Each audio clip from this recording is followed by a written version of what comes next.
La Somalie a annoncé mardi qu'elle rappelait son ambassadeur en Éthiopie suite à la signature d'un accord entre l'Éthiopie et la République autoproclamée du Somaliland, accord qui offre à Addis Abeba un accès à la mer.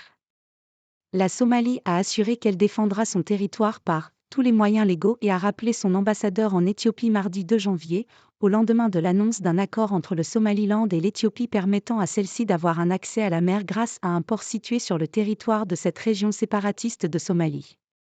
Mogadiscio a qualifié l'accord surprise de lundi, qui donne à l'Éthiopie enclavée un accès à la mer Rouge, de « violation flagrante » de sa souveraineté. L'accord a été signé alors que la Somalie et le Somaliland avaient accepté la semaine dernière de reprendre leurs négociations pour résoudre les questions en suspens, après des années de tensions politiques et de blocages.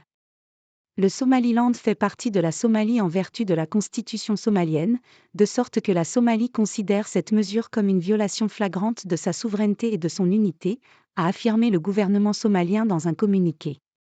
En réponse à cela, le gouvernement somalien a rappelé son ambassadeur en Éthiopie pour consultation.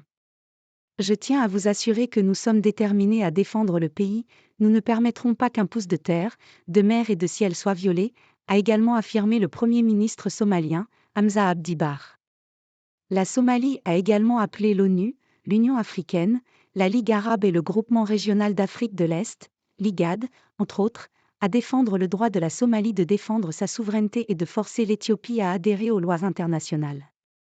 Contactées, les autorités éthiopiennes n'ont pour leur pas donné suite aux sollicitations de l'AFP.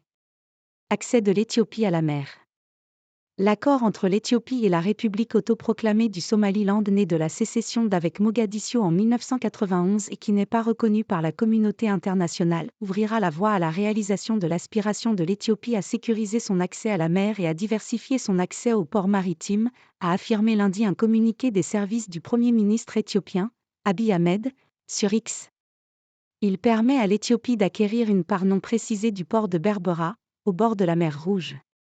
Cet accord historique garantit l'accès de l'Éthiopie à la mer Rouge pour ses forces navales, en échange de la reconnaissance formelle de la République du Somaliland, ce qui constitue une étape diplomatique importante pour notre pays, a déclaré le ministère des Affaires étrangères du Somaliland dans un communiqué. Berbera est un port africain sur la côte méridionale du golfe d'Aden, à l'entrée de la mer Rouge qui mène au canal de Suez. Un acte unilatéral, qui met en péril la stabilité régionale. Les actions du gouvernement éthiopien constituent aujourd'hui un mépris flagrant des normes et des cadres juridiques internationaux, représentant une violation flagrante de la souveraineté territoriale somalienne, a critiqué lundi sur X le représentant spécial du président somalien pour le Somaliland, Abdikarim Hussein Guled, dénonçant également un « acte unilatéral » qui met en péril la stabilité régionale. Le conseiller à la sécurité nationale du Premier ministre éthiopien, Redouan Hussein, avait précisé lundi que l'Éthiopie aurait accès à une base militaire louée sur la mer Rouge dans le cadre de l'accord. Ancien territoire britannique, le Somaliland a unilatéralement déclaré en 1991 son indépendance de la Somalie, alors que ce pays plongeait dans un chaos dont il n'est toujours pas sorti. S'il dispose de ses propres institutions et monnaie, le Somaliland, qui compte 4,5 millions d'habitants, n'a jamais vu son indépendance reconnue par la communauté internationale. Les autorités somaliennes et la région séparatiste du Somaliland avaient annoncé la semaine dernière des pourparlers sous la médiation du président djiboutien Ismaël Omar Guelleh, les premiers de ce genre depuis l'échec des dernières discussions en 2020. L'Éthiopie, deuxième pays le plus peuplé d'Afrique, s'est retrouvée sans accès propre à la mer à partir de l'indépendance de l'Érythrée en 1993, à l'issue d'un long conflit. Elle a bénéficié d'un accès à un port érythréen jusqu'à ce que les deux pays se livrent une guerre en 1998 à 2000. Depuis, l'Éthiopie fait passer la plupart de ses échanges commerciaux par Djibouti. Addis Abeba avait déjà acquis 19% du port de Berbera en 2018, selon DP World, une société qui gère les opérations de ce port du Somaliland.